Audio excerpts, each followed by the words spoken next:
Professora Argelina Figueiredo é PhD pela Universidade de Chicago, nos Estados Unidos, professora e diretora de pesquisa do Instituto Universitário de Pesquisa do Rio de Janeiro, o famoso IUPERJ, pesquisa a organização e o funcionamento do Congresso e relações executivo-legislativo na produção legislativa e no processo orçamentário. Professora Argelina, tendo ouvido, digamos, dois representantes, dois polos da imprensa, eu queria a sua visão analítica. Primeiro, como a senhora vê o problema sobre o aspecto federal, não é? Quer dizer, e com duas imprensas, uma imprensa nacional que tem que ser mais prudente porque circula teoricamente em todo o país, e a imprensa do Rio de Janeiro que está ali no foco e está vivendo e está preocupada com o seu dia seguinte. Boa noite para os telespectadores, obrigada pelo convite. Bem, eu gostaria de falar um pouco do ponto de vista das motivações e dos interesses dos diferentes atores políticos, né? Eu acho que aqui foi dito que a população reagiu. Em primeiro lugar, como o Alexandre disse, era um problema que já estava em pauta e que não tinha suscitado nenhuma reação, né? Até o momento da emenda Ibsen.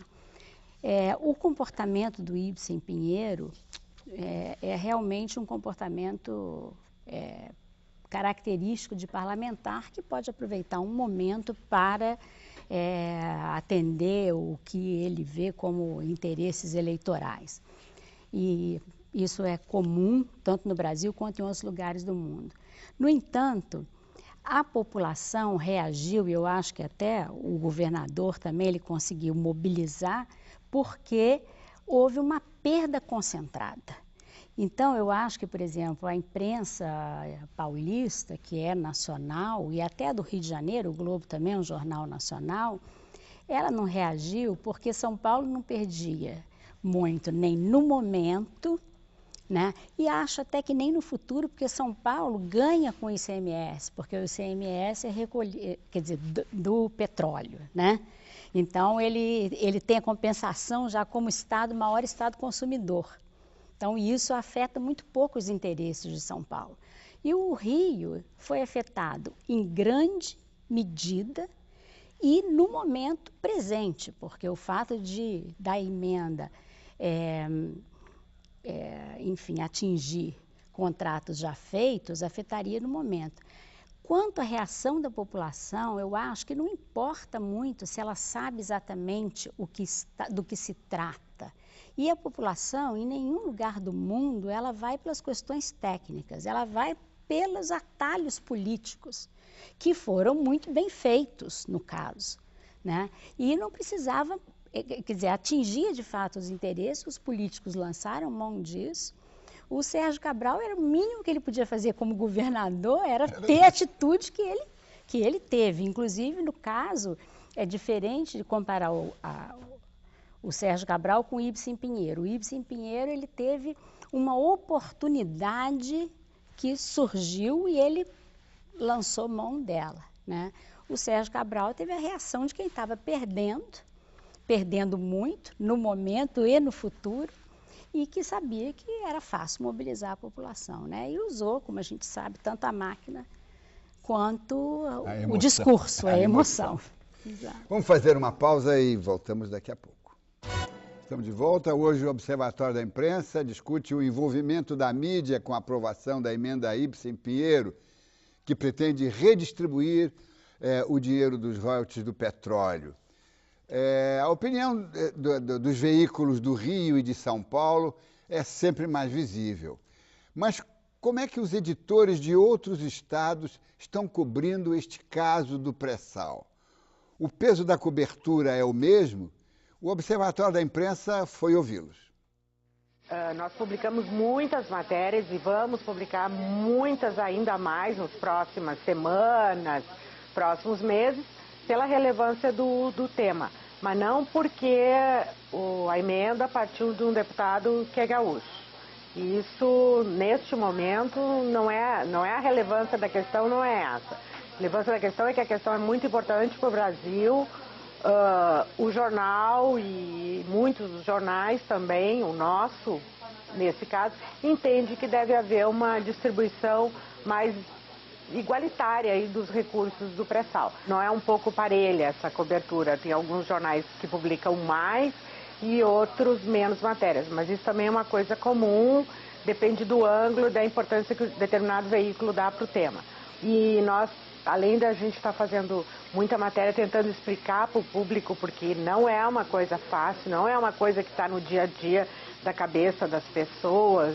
A expressão, vamos dizer, pré-sal é super, ela é bem batida, mas ao mesmo tempo ela não está na cabeça das pessoas, então a gente está tentando sempre explicar o que é royalty, o que é participação especial, quem ganha, quem perde, o que o Rio Grande do Sul vai se beneficiar, o que a União tem que ceder.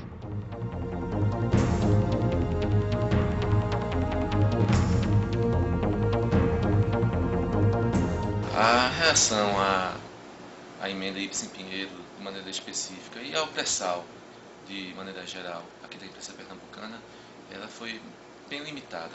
Limitada tanto no aspecto quantitativo quanto no aspecto qualitativo, já que a gente não tratou do assunto de forma superficial, não aprofundou, tratando de temas que esclarecessem mais o leitor, que realmente é o pré-sal. Porque há de convir que o pré-sal é toda essa, o pré-sal é tudo que envolve, toda essa legislação que envolve, essa de partilha, a parte de divisão dos royalties, tudo isso é extremamente complexo. E a gente não, qualitativamente, as nossas matérias não trouxeram informações suficientes, não vem trazendo informações suficientes para que o leitor forme uma opinião mais abalizada, uma opinião que ele possa decidir realmente e ter uma opinião mais concreta do que está acontecendo. E uma outra coisa também que tem dificultado um pouco a nossa cobertura é que a gente trabalha basicamente com as informações que vêm do sul do país, através de agências de notícias, as informações que vêm, e aí é que tem uma contradição, que em princípio a divisão proposta dos royalties beneficia Pernambuco. E as notícias vêm de agências que trazem da ótica de estados que são prejudicados. Então a gente fica um pouco nessa contradição.